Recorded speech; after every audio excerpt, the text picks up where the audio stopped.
অভিনেতা স্বামী জাহের আলভিকে ফোন কলে রেখেই আত্মহত্যা করেছেন তার স্ত্রী ইকরা। এমনটাই দাবি করেছেন প্রয়াতর এক নারী চিকিৎসক বন্ধু।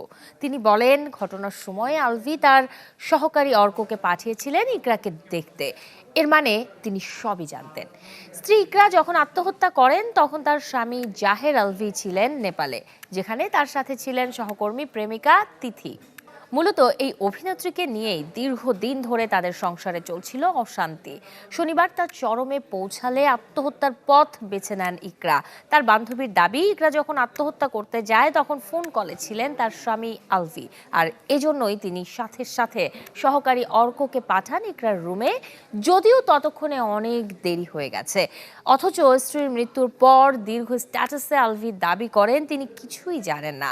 তার তথ্যের এমন অসঙ্গতির কারণে এরই মধ্যে প্রয়াতর পরিবার থেকে জাহের আলভিকে প্রধান আসামি এবং অভিনেত্রী তিথি সহ মোট ৩ জনের বিরুদ্ধে করেছে মামলা। অ্যাসিস্ট্যান্ট বললো যে ওকে আমি জিজ্ঞেস করছি যে তোমাকে কে জানাইছে, বলে আমি ঢুকতে ঢুকতে অলরেডি ঝুলে গেছে। আমি তোমাকে কে জানাইছে, তুমি তো এমনি জানো নাই, নিশ্চয়ই ওকে কেউ জানাইছে, নাইলে ও পাশের রুম থেকে কিভাবে জানবে যে ও ঝুলে গেছে। তো বলতেছে আমাকে স্যার ফোন দিয়ে জানাইছে, মানে আলভির কথা বলতেছে। যে আমি বলছি কী জানাইছে, বলে স্যার ফোন দিয়ে আমাকে বলছে যে তোমার ম্যাডাম হচ্ছে পাগলামি করতেছে, তুমি তাড়াতাড়ি ওই রুমে যাও। তো আমরা যে হচ্ছে কি ওই রুমের দরজা লক ছিল, ডাম্বেল না কি দিয়ে দরজা ভেঙে ততক্ষণে নাকি ফ্যানা টানা বের হয়ে গেছে। ওরা নিয়ে প্রথমে সাথে সাথে নিয়ে নাকি ওই মিরপুরে ইসলামীয় হসপিটালে নিয়ে গেল। বিশ্বের নানা প্রান্ত থেকে রেমিটেন্স লেনদেনে নগদ নিয়ে এলো হার না মানা হার অফার। সর্বনিম্ন 10,000 টাকার রেমিটেন্স নগদে পাঠালে স্বর্ণের হার জেতার সুযোগ।